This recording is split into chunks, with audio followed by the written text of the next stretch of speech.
realize real lies. Kind of what I'm going to be talking about here today. And based off of that statement, I have a little story to tell. It all starts back when I started to slowly realize that the Mormon church was not all cracked up what they said it was. And it took me a while to understand why and how some of the things that they have taught me over the years really wasn't the full truth. And it took me to do a lot of research on the internet and communicate with other people who were also in the Mormon church for many years and who have also served in many high up positions in the church to let me know what I've been taught and told over so many years really was a farce. It wasn't true at all. And even though I was kind of taking their word for it, I still needed to know for myself by doing my own research. And it was both shocking and surprising what I found out just within a matter of days after doing thorough research and not just stopping at one website alone. After doing all my research, all the pieces added up. And I just want to say that after seeing what was true and what wasn't, I started to feel very cheated and lied to, humiliated. And it took a great humbling experience to accept all that. And here for so many years I thought I had all the answers. I thought that what I was doing was the right thing. And I thought that nobody else, anybody else that was going through any other type of religion or belief system, they didn't have all the answers, because the Mormon church has told us for so many years that the Mormon church has all the answers, or most of them at least. And when I found out that those were all just lies, most of them, I took a hard hit. And I had to really humble myself to know and understand that it's okay. I was tricked and fooled into believing this stuff. It's not my fault. And I could be okay with that and move forward, knowing that this is not the end of it all. This is not the end of my life. It just means that I've learned something new, and I'm developing and growing and maturing and learning more as I go on. And I can just take that as a life lesson to not always believe what everyone tells you, no matter if you have like hundreds or thousands of people believing the same thing. Just because thousands and maybe even millions of people are believing the same thing doesn't always necessarily mean it must be true. Because all it takes is one leader to start off by giving little bits and pieces of misleading information at first, and then the word spreads on and on and on to other leaders and members, and they get you to speak it and think it and believe it for so many days, weeks, months, years, until you've pretty much got it up here and truly believe it. That is what it's called, mind control and manipulation. And it's really sad and unfortunate, but you know what? This sort of thing has gone on for centuries among many other religions out there and beliefs. And I'm sad to say, after going through it and being born and raised in Mormonism for half of my life, and then going through the whole entire system for like several years, going through the temple, getting married in the temple, getting the priesthoods, the 2 different priesthoods in order to be able to go through the temple. I've pretty much seen and heard it all. And I look at it now and I just think the things that they taught me that I actually believed at one time are actually now pretty ridiculous when you look at it from the outside. And unfortunately, when anyone would tell me the truth about Mormonism and I didn't want to believe it, I felt like they were criticizing Mormon Church, and at the same time they were criticizing me because I have learned to develop that belief system as being a part of me too. They do have some good things. They teach about family and togetherness and stuff. But when a huge portion of what they teach is all about living up to expectations, higher expectations, meeting goals and stuff, and if you don't, then you're not going to be receiving blessings and stuff. That is pretty much considering working your way to heaven. And that is not what Christianity is all about, and what any other religions teach, minus maybe a few others out there. It's great to have goals in mind, work your way towards some goals, but don't be telling people that you're not going to be worth much unless you do these X amount of things, which they have over a dozen things that you must do in order to inherit the, God's celestial kingdom of heaven. Maybe one day become a god of your own world and have your own spirit wife, maybe even multiple wives, and have spirit children. So that's a bit far-fetched, and it is considered major blasphemy to a lot of Christians out there.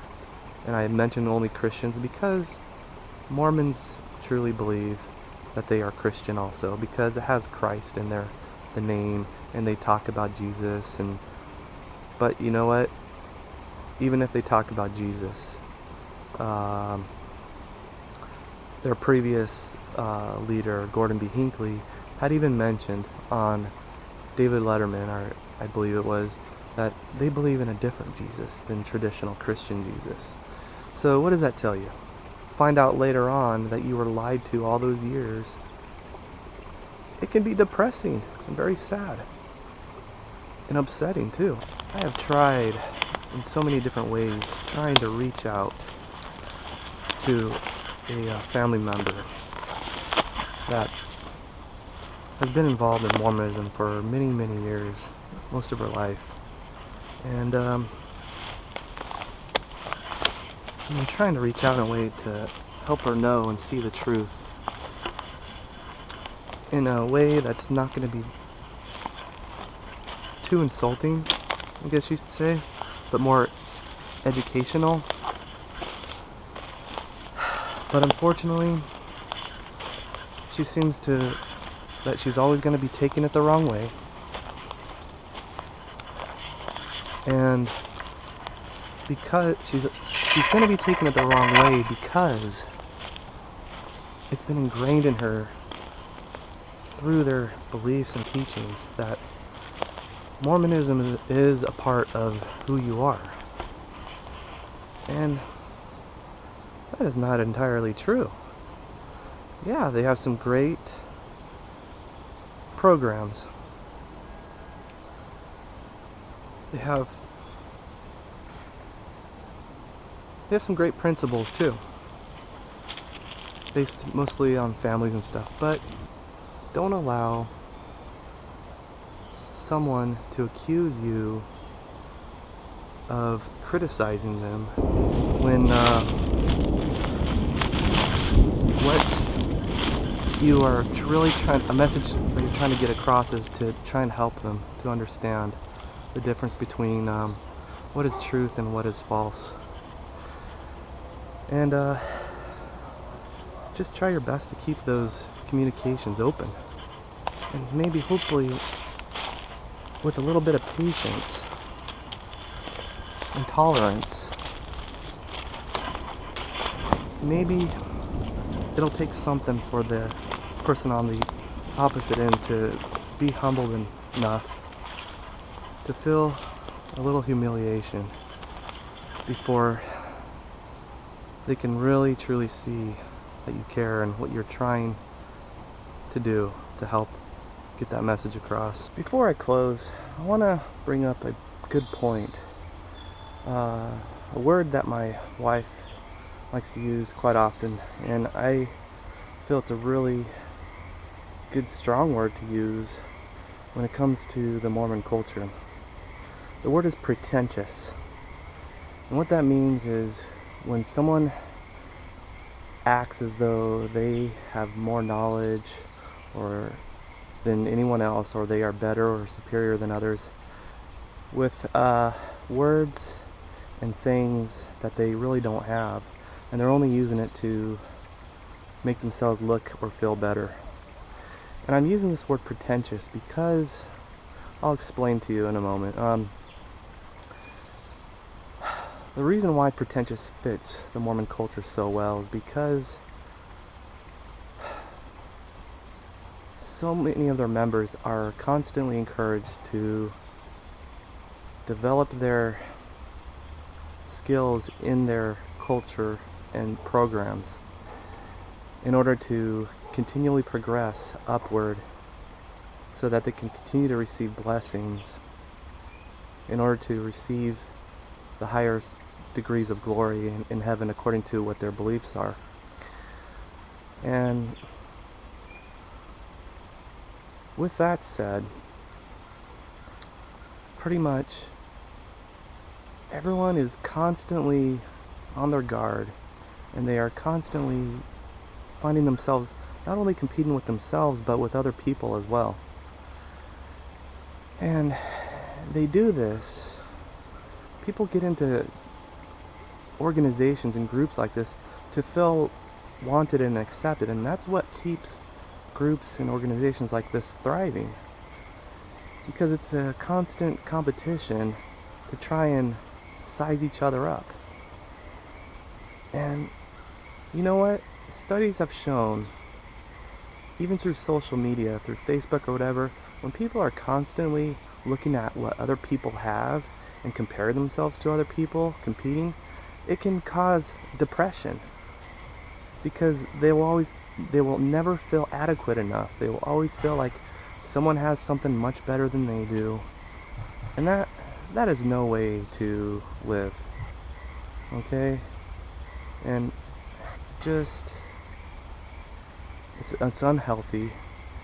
And the thing that a lot of people in the Mormon community and other communities that are encourage similar types of behavior, they really need to start focusing on themselves, do more personal, individual soul searching, rather than worrying about what other people have. What about trying to keep up with the Smiths or the what are the Joneses next door? So anyhow, I have witnessed, not only from some people in my family, they get a bit pretentious about certain things, especially those who are still heavily involved in the Mormon culture.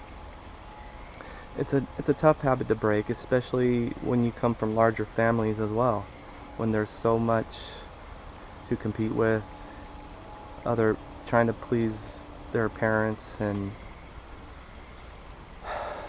trying to look better than their siblings and whatnot, stuff like that.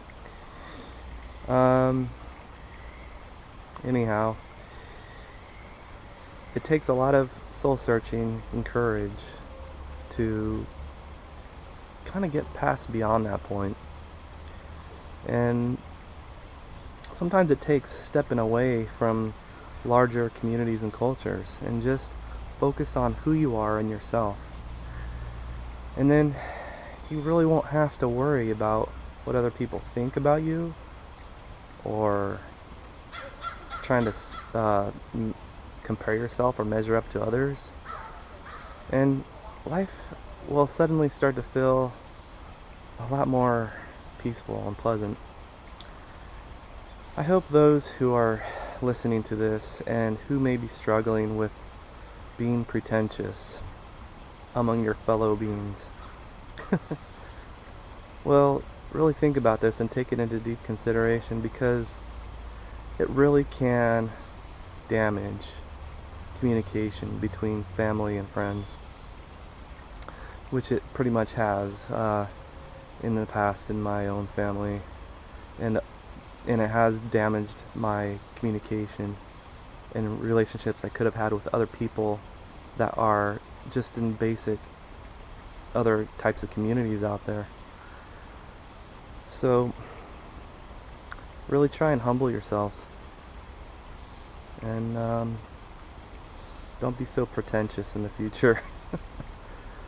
That's all I gotta say. Thanks for listening.